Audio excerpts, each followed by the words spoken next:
The setting: the American maritime and offshore fishing industry. In the United States, the vastness of the nation's maritime borders has been both a blessing and a challenge. Stretching from the icy waters of the northern Atlantic to the balmy currents of the Gulf of Mexico and the sweeping expanse of the Pacific, America's coastline is among the longest in the world. This geographical fortune established the United States as a dominant force in global seafaring and fishing, especially by the late 20th century. The ocean wasn't just a natural boundary, it was a heartbeat of commerce, culture, and tradition, fueling local economies from the rugged shores of Alaska to the bustling docks of New England and the sun-baked harbors of California. By the early 1990s, the offshore fishing industry had grown exponentially. State-of-the-art trawlers, longliners, and processing ships roamed farther into international waters, lured by schools of tuna, cod, pollock, and countless other species that supported both domestic consumption and a booming export market. This pursuit for bigger hauls and higher profits saw American fleets venturing into the farthest reaches of the Pacific and North Atlantic, even as competition from international vessels intensified. Yet, behind the facade of prosperity and maritime might lay a labyrinth of challenges. Overfishing in coastal zones, augmented by factors like climate change and pollution, forced fleets to sail further from American shores, transforming offshore from a regional term to a truly global concept. The offshore grounds were remote, dangerous, and loosely regulated. A world unto themselves where laws sometimes blurred and enforcement became challenging. Disputes over quotas, territories, and fishing rights with other nations, notably Canada, Russia, and Japan, occasionally flared into diplomatic incidents or tense standoffs at sea. The growing reach of the industry couldn't be maintained by the domestic workforce alone. Labor shortages, exacerbated by the nature of the work, which was grueling, hazardous, and often isolated for months at a stretch, pushed companies to seek out immigrant labor. Workers arrived not just from Latin America but from Southeast Asia, Eastern Europe, and China, lured by the promise of wages far beyond what they could earn at home. This mix of languages, traditions, and socioeconomic backgrounds created a workforce as diverse as the cargoes they hauled, but also planted seeds for misunderstanding, exploitation, and at times outright conflict. At the same time, advances in technology, GPS navigation, satellite communications, refrigeration, and automated machinery, made it feasible for vessels to operate further from home for longer durations. But this technological leap also introduced layers of complexity and sometimes heightened the alienation of crews, as companies squeezed more work out of fewer hands. Enforcement of safety regulations and labor standards struggled to keep pace, especially out in international waters where U.S. jurisdiction grew thin. Media coverage often painted a picture of romantic adventure, the last wild frontier, rugged men and sometimes women, living at the edge of the world. Documentaries and news pieces showcased heroic rescues, record-breaking catches, and picturesque sunrises over storm-tossed decks. But beneath the surface, stories circulated, quietly at first, about wage theft, deprivation, unsafe working conditions, and the psychological toll of extended months at sea. When accidents happened, investigations stalled in red tape or were hindered by remoteness. When violence broke out, it often went unreported or unheard, lost in the static between ship and shore. By the mid-1990s, congressional hearings and investigative journalism began to shine a spotlight on the darker underbelly of the industry. Labor abuses, human trafficking, and cases of extreme violence erupted into public view. These stories set off waves of regulatory scrutiny, public debate, and policy proposals, but meaningful protection for many seafarers remained frustratingly elusive, especially for foreign workers who feared retaliation, job loss, or deportation if they spoke out. The atmosphere aboard some vessels became a microcosm of the larger pressures squeezing the industry: fierce competition, shrinking margins, and the collision of cultures all playing out in the claustrophobic, high-stakes environment of a working ship. Skirmishes over assignments or grievances could escalate quickly, sometimes with deadly results. The drama and danger were constant companions, and every journey offshore carried not only the hope of a fat payday, but also the real risk that something could go very, very wrong, far from the safe harbors of the American dream. The vessel of fate, SS Palma was an imposing presence even among the behemoths that traversed the open waters of the Alaskan fishing grounds. Stretched out over 165 feet, The ship was built not only for endurance but also for efficiency, combining the latest maritime technology with old-school toughness that mirrored the expectations of her corporate owners. Officially, SS Palma sailed under a Panamanian flag of convenience, chosen for the lax regulatory oversight and tax benefits, but her operational nerve center was situated in Seattle, Washington, deeply woven into America's powerful seafood industry. The design of the SS Palma reflected the brutal pragmatism of the industry: 3 main decks, each tightly purposed. The lowest deck, unreachable to daylight, was home to the massive diesel engines, humming round the clock, and the cavernous refrigerated storage holds where thousands of pounds of fish could be packed and preserved for weeks at sea. Above, the second deck housed cramped bunks, a communal mess hall always tinged with the scent of frying fish, and basic recreational corners, ages-old vending machines, battered playing cards, and sometimes the soft blue gloom of a television set replaying DVDs. Here, American supervisors, immigrant deckhands, and technicians from multiple continents jostled daily for elbow room, sleep, and slivers of privacy. The uppermost deck was the domain of the officers: bridge, navigation, captain's quarters, offices, radio rooms filled with blinking lights and the insistent ping of marine traffic updates. The whole atmosphere was a peculiar mix: high-tech control in the wheelhouse, functional grit everywhere else.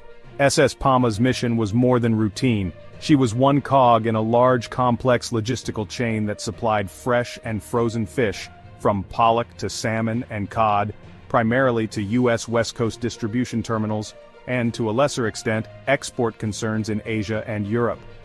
Departing on each voyage meant committing to months offshore. Every inch of her hull spoke to that demand, reinforced against ice, equipped with GPS, sonar arrays, satellite uplinks, and mechanized trawl winches that sometimes dwarfed the crew members tasked with operating them. But despite the sophistication and imposing exterior, life on board SS Palma was shaped by claustrophobia, fatigue, and the relentless tempo set by quota and weather. The company that owned her was infamous in both legal filings and rumor mills, a reputation for cutting costs, enforcing non-negotiable discipline, and quietly sourcing crew from labor contractors who specialized in recruitment across economic hardship regions in Asia, Central America, and occasionally the American South. As a result, the crew roster was an intricate mosaic: Pacific Islanders, Vietnamese, Guatemalans, Americans both native and naturalized, and on this fateful voyage, a contingent of seasoned Chinese fishermen who bore the highest hope and the greatest vulnerability. SS Palma's outfitting made her a fortress and a prison. Security protocols were austere to prevent theft, escape, and mutiny. Mandatory ID checks, segregated access between crew and officers' quarters, CCTV surveillance, and a rulebook that threatened termination, or worse, for infractions. The company had recently issued a new policy requiring sizable security deposits from foreign recruits, ostensibly as a guarantee against desertion mid-contract.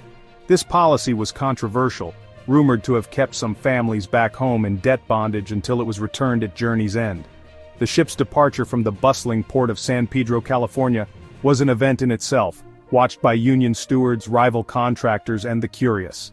After provisioning with food, fuel, and yet more replacement gear, the SS Palma took on additional crew at a stopover in Honolulu, where the bulk of the Asian workers boarded, with tense goodbyes, clutched papers, and anxious phone calls home. From that moment forward, Hawaii was but a rumor of land, quickly replaced by weeks of spray, ice, monotony, and, as always, the unseen tension of men locked together with ambition and anxiety as their only true cargo. The crew and principal characters. The SS Palma's population was a study in cultural and personal contrasts, thrown together by circumstance and the harsh economics of the modern fishing trade. At the top of the ship's pecking order sat an all-American management and command structure, grizzled veterans of the maritime industry, with resumes that included countless string-lining seasons, union disputes, and brushes with both U.S. and foreign authorities. Captain Jack Miller, a 38-year-old Massachusetts native, had spent 2 decades at sea. His reputation was a double-edged sword: legendary seamanship and iron-fisted rule combined with a notorious temper. Several seasons before, he'd weathered a formal inquiry after being implicated in an altercation that left a Mexican deckhand hospitalized with permanent injuries. The company, valuing his ability to keep ships productive and crews in line, kept him in command after he submitted a letter of apology and quietly settled with the victim's family. He now supervised every aspect of the SS Palma's journeys with the unwavering expectation of order and results. Second in command was Mark Lee, a calm and thoughtful officer of Chinese-American descent, known for his ability to mediate and keep tempers from flaring out of control. Lee's steadying hand earned the trust of immigrant workers, but he remained loyal to Miller, often caught between the hard realities of management and the struggles of the crew. Then came Will Johnson, the chief operations officer, a former Marine with a build as imposing as his voice, and a penchant for interpreting discipline with alarming literalism. Johnson, more than anyone else, was the face of authority on the main deck, moving among the workers with a swagger that veered into outright bullying. He was responsible for daily quotas, work assignments, and the ever-present threat that any infraction, real or perceived, could bring both verbal and physical consequences. Chief Cook Tom Parker, an affable but wily Southerner, and a handful of veteran American and Filipino technicians rounded out the senior ranks, lording over the technical, culinary, and maintenance operations with authority that stopped only at the captain's door. Below them was a kaleidoscope of humanity. Americans from struggling Rust Belt towns, recent immigrants from Central America and Asia, and a rotating contingent of contract workers from China and the Philippines. This latter group, often recruited via agencies in Los Angeles or Seattle, represented a microcosm of global migration. Young men escaping rural poverty, middle-aged laborers seeking a final windfall before returning home, and even a few seasoned maritime mercenaries willing to tolerate anything the sea could throw at them. Among the Chinese crew on this particular voyage, the unofficial leader was David Zhou, a 45-year-old former teacher from Henan who'd come to America seeking economic salvation for his ailing mother and 3 children. Zhou's English, fragmentary but precise, and his only modest experience at sea made him the default mediator between nervous rookies and the inscrutable, often hostile American management. His crew included Wei Shu, a farm laborer with hands calloused from both land and sea, Li Huang, a quick-witted but anxious former machinist, Min Chen, a genial giant with a knack for fixing things, several recent arrivals whose inexperience was only surpassed by their desperation. For all of them, the promise was the same: wages 3 or 4 times what they could ever make at home, and the possibility, remote but real, of sending enough money back to change the course of their families' lives. The price, though, was steep: a steep security deposit deducted up front, ironclad non-disclosure clauses, and the risk of months on an indifferent sea far from any help. This patchwork crew, under the command of the stern American hierarchy, had to carve out a measure of trust and mutual dependence.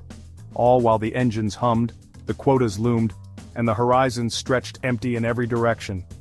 They would soon discover that while fish may be the main catch, the real dangers on SS Palma were often the people they sailed with. Ironclad rules in the first trial.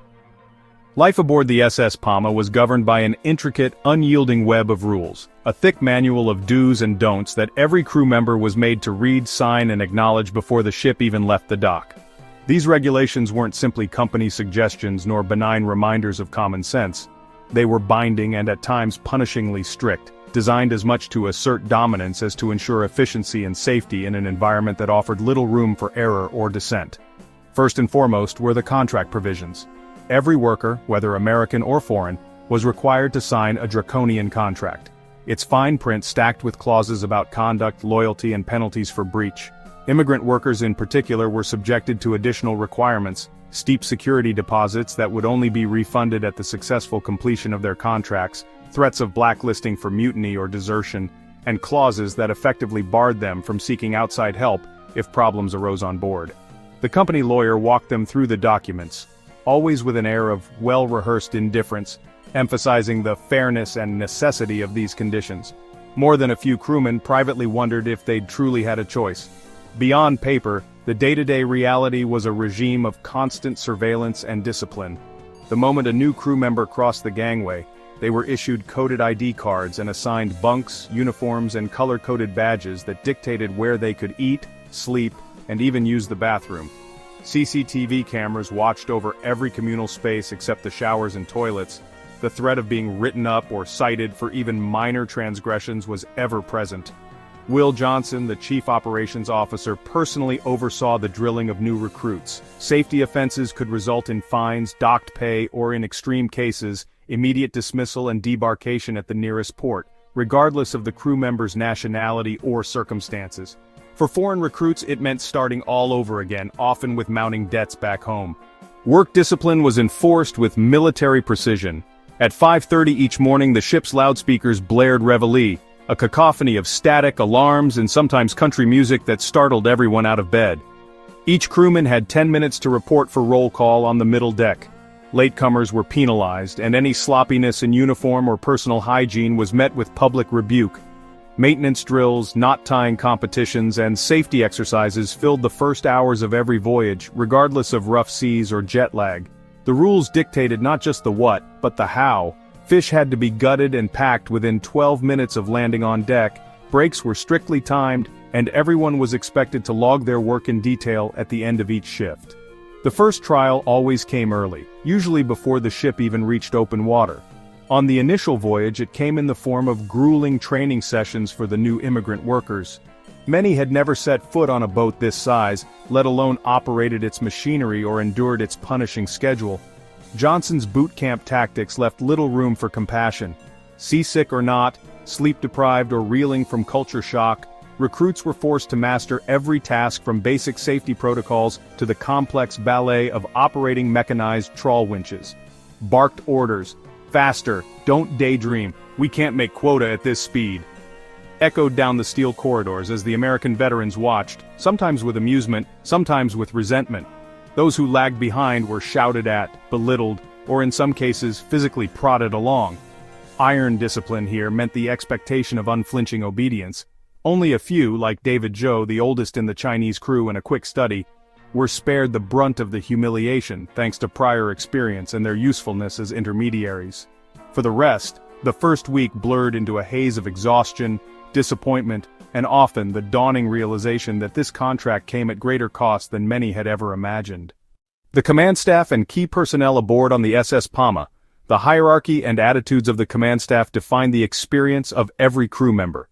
At the ship's pinnacle was Captain Jack Miller, a 38-year-old New Englander whose reputation was forged on icy Atlantic crossings and volatile stints off the West Coast. Miller radiated discipline and was notorious for his hot temper. Stories about his past altercations, ranging from brawls in Alaskan ports to confrontations with disgruntled deckhands, circulated in whispers through every crew shift. Despite his checkered record, the corporate owners valued his unyielding ability to deliver quotas and maintain order, sometimes at morale's expense. Second in command, First Mate Mark Lee was a study in contrast. Of Chinese-American descent, Lee had an intuitive understanding of the multicultural fabric that now made up much of the American maritime workforce. His style was firm, yet diplomatic. He frequently brokered compromises between raw immigrant recruits and cold, demanding officers. Though respected by many of the foreign crew, Lee struggled inwardly with the demands of loyalty both to the ship's mission and the dignity of its people. The third power on SS Palma was Will Johnson, the chief operations manager, a hulking former Marine whose military training translated into relentless enforcement of shipboard rules. On deck, Johnson became the face of American command, barking instructions, conducting drill sessions at any hour, and never hesitating to mete out discipline with his voice or his fists. Workers saw him as both a taskmaster and a looming threat. Even seasoned hands tread carefully around his territory. Rounding out the senior team were the heads of specialized divisions, Tom Parker, the chief cook, whose southern warmth and quick wit made the mess hall the one refuge from the ship's ever-present tension, and technical leads like Filipino-born engineer Tony Baltazar and American deck chief Scott Hansen, each with decades of mechanical and practical expertise. Their leadership shaped not only work routines but also set the tone for off-duty interactions and alliances on board. The command staff's presence was omnipresent. Every morning, Miller and Johnson conducted roll calls and safety briefings with military precision. Parker's voice called out meal times, and Lee's measured words smoothed the worst of disputes, translating grievances before they became open rebellion. But even their best efforts were often undermined by corporate directives from Seattle, insisting on harsher productivity targets, stricter penalties for mistakes, and tighter surveillance to control the ship's polyglot workforce. Complicating everything was the ship's practice of recruiting via labor contractors. Many key positions beneath the officer corps were filled by men and women whose papers had been processed by agencies in LA, Houston, or distant overseas affiliates. These ranks included a large contingent of Chinese and Southeast Asian workers, joined by Central American and even Appalachian Americans, for whom the old fishing towns offered no more opportunities. For the lower ranks, the command staff were both bosses and gatekeepers, controlling not just their daily fate but often their hopes for earning enough to remake a life back home. This swirling mesh of authority, expectation, and daily danger made the SS Palma a cauldron, where every decision by a manager could spark new tensions, every order from the bridge might push someone closer to the breaking point, and every waking hour was a reminder that in international waters, real power belonged to those with the keys to the bridge and a direct line to Seattle's lawyers. Early days, adrift, dissent, and violence. From the first dawn that SS Palma left the sight of land, a restless undercurrent spread among her crew. The open water brought a strange silence to the deck, but below, behind closed doors and in the narrow labyrinth of shared quarters, a different kind of turbulence brewed. For many of the immigrant deckhands, their dreams of earning a fortune abroad were immediately clouded by the harsh realities of life at sea. Most had known difficult labor before, but nothing had prepared them for the marathon intensity demanded by Palma's officers. Instructions were barked in English at a relentless pace, often infused with impatience or outright ridicule. Many of the new hires, particularly those from rural regions of China and Southeast Asia, were still struggling with basic seafaring lingo. The American and Filipino supervisors expected instant obedience, and when questions arose, they took them as signs of defiance or incompetence instead of confusion. Misunderstandings flared, tempers began to fray, and the language barrier turned every simple mistake into a potential flashpoint. The official rules on board were more than just regulations, they were a fortress. Violations, even accidental, met with instant and public reprimand. Will Johnson, the chief operations officer, became a specter haunting work details. He prowled the deck, his mere presence enough to steal the confidence of the greenest hands. When a job wasn't completed perfectly or on time, he made examples. A snatched meal privilege here, an extra shift there, or a verbal lashing delivered in front of the entire crew. The ship's CCTV cameras meanwhile stripped away any hope of privacy, fostering an atmosphere where even the smallest slip-up felt like a capital offense. The physical toll surfaced quickly. Sleeplessness, raw nerves, and the constant ache of battered muscles. But emotional strain weighed even heavier. Veterans like David Joe tried to mediate disputes and keep the team united. Still, it didn't take long for fatigue and paranoia to breed distrust between the American supervisors and the foreign laborers. When a mechanized trawl malfunctioned and delayed a haul by several hours, accusations of sabotage were whispered and threats passed from one group to another. The thin line between discipline and humiliation blurred, especially during the so-called training drills for newcomers.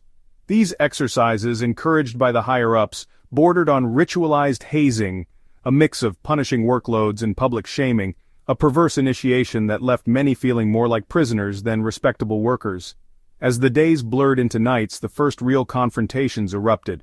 Arguments over workload fairness, living quarters, or missed safety briefings escalated as patience ran dry. On one occasion, 2 Indonesian crew members nearly came to blows with a machinist from Nebraska, saved only by the intervention of First Mate Lee, whose bilingual skills and steady presence proved the crew's only pressure release. Even so, a sense of inevitability hung in the air, that sooner or later, unresolved grievances and unchecked aggression would boil over into something violent and uncontainable, lost between vast horizons where no one was truly safe. Peak of tension and beginning of tragedy. The mounting strain aboard the SS Palma reached a fever pitch as the days at sea stretched into weeks, eroding whatever thin patience remained among its crew. The already strained relationships between the officers and immigrant teams began to deteriorate into outright hostility, and the pervasive sense of isolation amplified grievances that might have otherwise remained minor on land. Every day brought a new humiliation or hardship: lost wages docked for minor infractions, public reprimands in front of crewmates, deprivation of sleep or rest as punishments, and the ever-present threat of contract termination and blacklisting. One particularly brutal incident unfolded when a trawl mishap, caused by a combination of rough weather and worn machinery, led to a partial loss of catch. Instead of addressing the equipment failure, the managers immediately blamed the Asian and Central American crews for their carelessness. Verbal insults quickly escalated to physical punishments. Captain Miller, usually content to let his subordinates keep order, shockingly joined the fray, publicly slapping a young Vietnamese deckhand and threatening mass firings if quotas were not met within the next cycle. The message was unmistakable. Mistakes, whether real or imagined, would not be tolerated. The atmosphere in the lower decks became stifling. Some workers began refusing meals, fearing that any small comfort could be construed as a privilege to be revoked. Meanwhile, behind closed doors, rumors of sabotage and conspiracy flourished. Some whispered that informants among their ranks were reporting back to the command staff, and every conversation seemed tinged with paranoia. The social fabric of the crew, already frayed by divisions of language and culture, began to unravel. At night, the ship felt less like a workplace and more like a prison. Security protocols became increasingly severe, ID checks grew more frequent, cameras monitored every common space, and the slightest deviation from drill or curfew was met with swift retaliation. When an Indonesian trawler hand was found asleep on the job, he was subjected to a staged humiliation in the mess. Forced to admit his laziness in front of everyone, his pay docked and shifts doubled. Instead of breaking his spirit, the ordeal became a catalyst for solidarity among the workers. Hushed discussions about rights, contracts, and dignity took shape in the shadowy corners of the vessel. Matters intensified when a group led by David Joe, under the pretense of seeking clarity over withheld wages, was summoned to the bridge, only to be browbeaten, threatened with legal action, and ordered to sign documents in a language most could not read. Realizing they were being baited into manufactured confessions of insubordination, Joe and his compatriots refused. Tensions boiled over, and on a storm-lashed night a confrontation exploded below deck. Shouts became shoves, shoves became blows, and all the pent-up fear and rage found its violent outlet. The resistance and its unexpected outcome.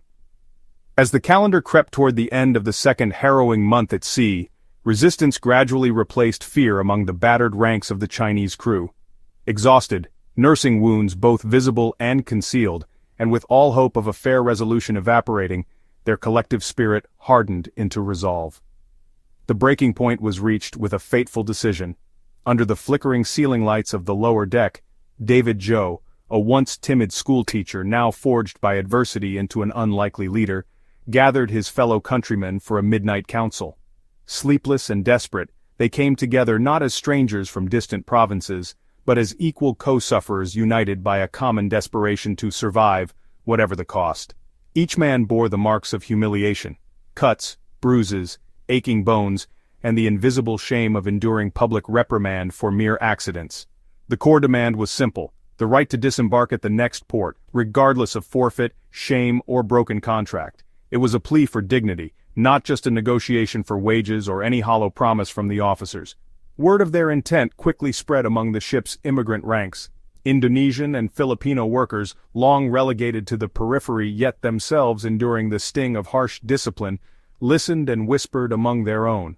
The air grew electric with rumor. Could something actually change? Would anyone dare challenge the old order and face down Will Johnson, whose rule on deck had always seemed absolute? But nothing on SS Palma ever happened in secret. Surveillance cameras and informants ensured the command staff was soon aware of the mounting unrest. Johnson and Captain Miller devised a solution, laced with corporate guile. They summoned the Chinese leaders to a tense meeting, presenting them with documents to sign, confessions written in rapid-fire legalese with threats of American prosecution hanging over every word. Sensing entrapment, Joe and his compatriots recoiled, refusing to betray themselves or admit to manufactured offenses.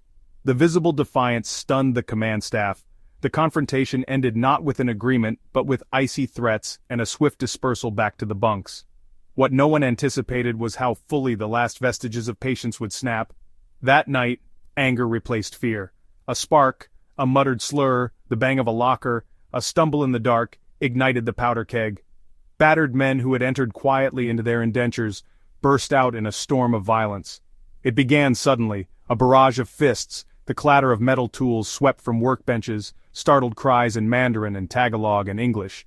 The officers, caught entirely off guard, found themselves the targets of pent-up rage and years of unacknowledged injustice. Within the chaos, alliances shifted in an instant. Workers from other backgrounds joined in, some out of solidarity, some seizing a chance for reprisal. others just gripped by survival instinct and terror.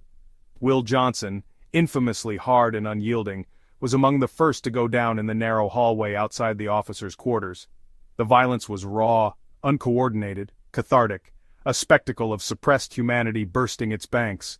By the time order returned, silence and devastation reigned in the place of brutality. Several members of the officer corps and a handful of American crew lay motionless, casualties not of premeditated mutiny, but of a ship's descent into lawlessness, unchecked abuse, and the desperate clamor for a life that meant more than just an expendable body at sea.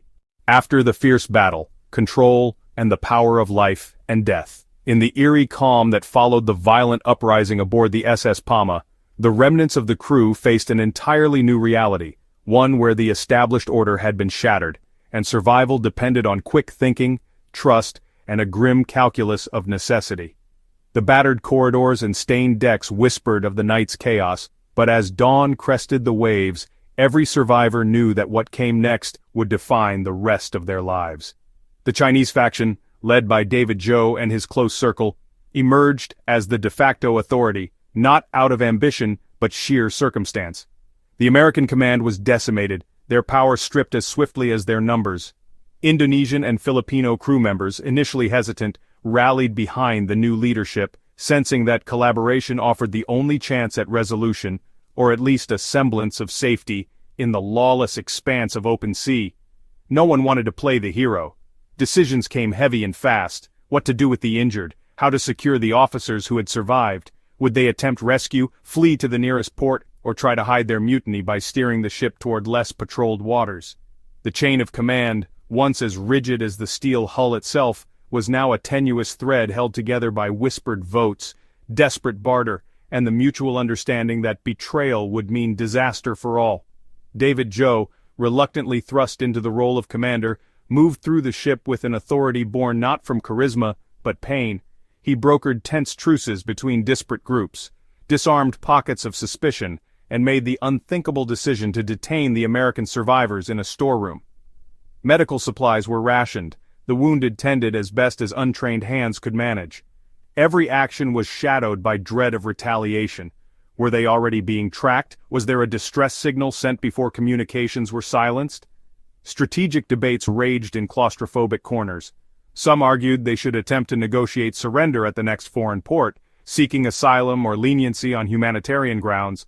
Others insisted on steering toward international waters, hoping to buy time and avoid immediate legal consequences. Arguments spiraled into raw emotional outbursts, but Zhou and his closest confidants clung to pragmatism. They had to keep everyone alive, avoid further violence, and pray their collective story might be heard beyond the fog of scandal. Desperation led the group to weigh each choice like a matter of life and death, because it was. The feeling was surreal. Hardly any of them had ever sought power, control, or notoriety. They were laborers, fathers, wayfarers, and now, by the accident of circumstance and the brutality of the sea, accidental arbiters of fate.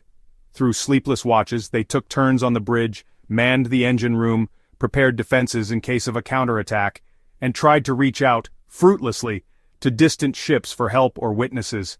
Outside, the sun glinted off a battered vessel adrift in the vastness, its fate uncertain. Inside, each survivor grasped the gravity of their situation. They were no longer just victims or perpetrators but custodians of a fragile order, bound together in an uneasy alliance until judgment, legal or otherwise, would find them. The sense of impending doom lingered as strong as the brine in the air, urging them to make decisions that would resonate, not just for themselves, but as echoes of justice, retribution, and the high human cost of desperation. Event remains: counterattack and struggle in desperation. In the grim aftermath of the mutiny on the SS Palma, the vessel's battered structure became a stage for a new, desperate kind of struggle. A frantic battle not with each other, but with the consequences of violence and the ticking clock of exposure. Harsh, salt-scented winds seemed now to carry the ghosts of what had transpired. The cries, the clash of bodies, and the sickening silence that followed. Instead of finding any peace, the survivors, Chinese, Indonesian, Filipino, and the few remaining Americans, confronted a fresh maelstrom of fear and uncertainty. Almost immediately, the shattered chain of command left a void at the ship's core. David Joe's group, now recognized as the unwilling leaders, struggled to maintain order and prevent chaos from erupting anew. They improvised a rotating system to monitor the bridge and engine rooms, kept separate groups from clashing, and rationed food as nerves frayed with suspicion. Conversation was scarce and only ever whispered, fears of betrayal or another coup lingering as heavily as the gloom itself. Hunger, weariness, and the still bleeding wounds from the battle gnawed constantly at bodies and minds alike. The medical supplies were woefully insufficient. Makeshift bandages, scavenged painkillers, and primitive care were all that could be offered. Grief mingled with dread, some haunted by guilt over the violence, others wrestling with the surreal reality that they had become, in the world's eyes, criminals and pariahs. Efforts at damage control, the attempted repair of the ship's communications, patching hull leaks, or even keeping the engines rumbling, became exercises in futility. Each technical setback was not just a mechanical problem, but a blow to collective hope. Paranoia surfaced. Accusations of sabotage or collusion were quietly exchanged behind closed doors. Still, the memory of shared hardship forged pockets of solidarity wherein men who might have once eyed each other with distrust now shared a silent truce against the greater threat from without. The anxiety of impending outside intervention haunted every waking moment. The crew speculated endlessly about the ship's fate, whether authorities had detected their plight, if help or retribution was en route, or if, in a chilling turn, they had truly vanished from the notice of the world. Desperate, a few plotted escape. One American, battered and frightened, attempted to slip away on a lifeboat under cover of night, only to trigger alarms and cast further suspicion among the ranks. It was during these agonizing hours that the full human cost of the mutiny crystallized. Every decision, to trust, to ration, to withhold, or to confess, became fraught with existential risk. Many wrestled with thoughts of home, families who would never understand how such savagery came to pass. Some prayed for rescue, others for oblivion. Yet, within this crucible of suffering and dread, dignity sparked in small, unexpected moments. A shared blanket, a nod of reassurance, a muttered apology. In time, the inescapable reality dawned. There would be no return to ordinary life for anyone on board. What remained was a single, urgent imperative: to survive the aftermath, cling to some sliver of justice or understanding, and hope that, when the world finally looked their way, someone would see more than just the headlines or the blood on the deck. Statement, trial, and judgment.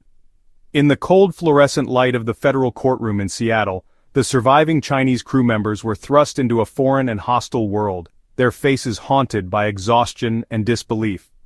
News of the SS Palma incident had already exploded across international headlines: a violent mutiny, multiple deaths, accusations of murder and piracy. On the day of testimony, the courthouse was ringed with security, TV cameras clustered like scavengers, and protesters wielding hand-painted placards. Inside, everything was conducted according to the rigid choreography of American justice. The proceedings were labyrinthine and daunting. A battery of government prosecutors painted the 6 Chinese defendants in broad strokes as ringleaders of a premeditated massacre, stoking public outrage with grainy evidence, photos from the blood-slicked decks, and shaky video feeds from the ship's security cameras. Each piece of evidence was wielded not just as proof, but as a weapon designed to destroy sympathy and reinforce an already poisonous narrative. Foreign laborers turned killers in pursuit of money. The defense team, a patchwork of public defenders, passionate pro bono lawyers, and translating volunteers, fought an uphill battle. Their arguments focused on the double bind the workers had faced: forced labor, brutalization, relentless humiliation, and the sheer terror that exploded in those final hours. But few in the room seemed willing to see nuance. The chorus outside, victims' relatives, labor rights activists, anti-immigrant demonstrators, permeated every deliberation. Testimonies took a heavy toll. David Joe, the reluctant spokesman, sat haggard in the witness box. Through a translator, he described the arc of suffering that began long before the violence ever did. A tale of deception by overseas recruiters, contract trickery, and a slow descent into a waking nightmare on the Palma. But prosecutors pressed him remorselessly, forcing him to recount the bloodiest moments, replaying the violence over and over, each time stripping context away. For the American survivors, the wounded officers and the families of the dead, anger and grief dominated their time on the stand. Some shouted, others wept openly for lost sons or brothers, demanding the harshest possible sentence. It was not only a trial of 6 men, but a complex and uncomfortable reckoning with the dark underbelly of American labor practices at sea, the exploitation that thrived where oversight faltered. Yet, within the echoing wood panels of the courtroom, abstraction quickly lost out to appetite for closure. The jury was asked to decide not just on questions of guilt, but to pass judgment on an entire world they could barely comprehend, months of psychological attrition giving way in a single catastrophic act. Media coverage reduced the drama to sound bites: Pacific butchers caught, bloody mutiny at sea, squelching whatever doubt or sympathy survived. The verdict, when it came, was as severe as the public had come to expect: guilty on multiple counts, murder, insurrection, destruction of property, and conspiracy. The sentences ranged from life without parole for Joe to decades behind American bars for the others, their fates sealed by a system that recognized neither their desperation nor the system's own complicity. Appeals were filed, motions for leniency debated in the press, and rights organizations issued critical reports, but little changed in the face of a story so tainted by violence and fear. No justice could truly be done for anyone in a case where every side lost, and the ocean that had swallowed the Palma's promise offered no comfort, only the possibility that its darkest lessons might still be ignored. In the months and years following the Palma tragedy, ripples of the incident continued to unsettle not only the American maritime industry, but also broader debates on labor rights, immigration policy, and the very soul of a country built by waves of newcomers. Newsrooms and editorial columns returned again and again to the haunting images of that battered vessel and the desperate faces of its surviving crew, men who, for a brief moment, became both the symbols of exploitation and the catalyst for national reckoning. Regulators and lawmakers, pressed by both union advocates and an outraged public, launched sweeping reviews into working practices on American-flagged and foreign-flagged ships operating within U.S. waters. Congressional hearings summoned grim testimony from survivors and families, sobering everyone with first-hand accounts of sleep deprivation, fear, and violence passed off as discipline. Industry leaders, eager to avoid both lawsuits and continued scrutiny, scrambled to implement surface-level reforms, stricter background checks for contractors, more frequent safety audits, and cultural sensitivity trainings that, to the cynical, seemed like little more than window dressing. Yet real systemic change proved elusive.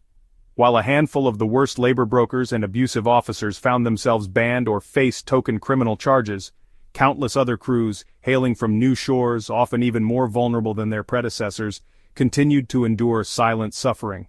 Stories leaked periodically of wage theft, beatings, and shipboard deaths swept under carpets of bureaucracy.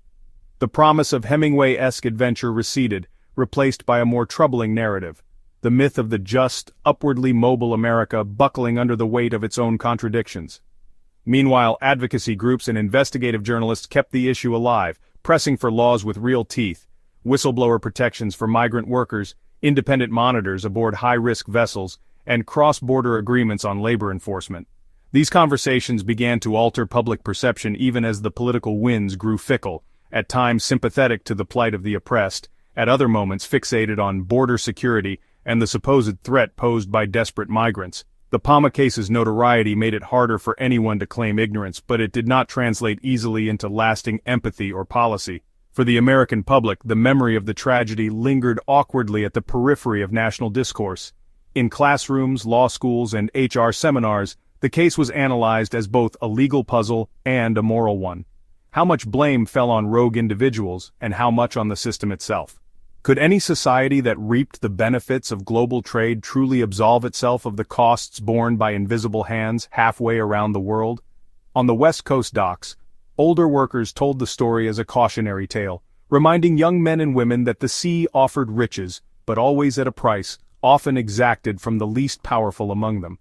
And for the families of the lost and accused, nothing could ever quite heal the wounds or erase the sense that the fight for dignity and fairness was perpetual, unfinished, and as boundless as the ocean itself.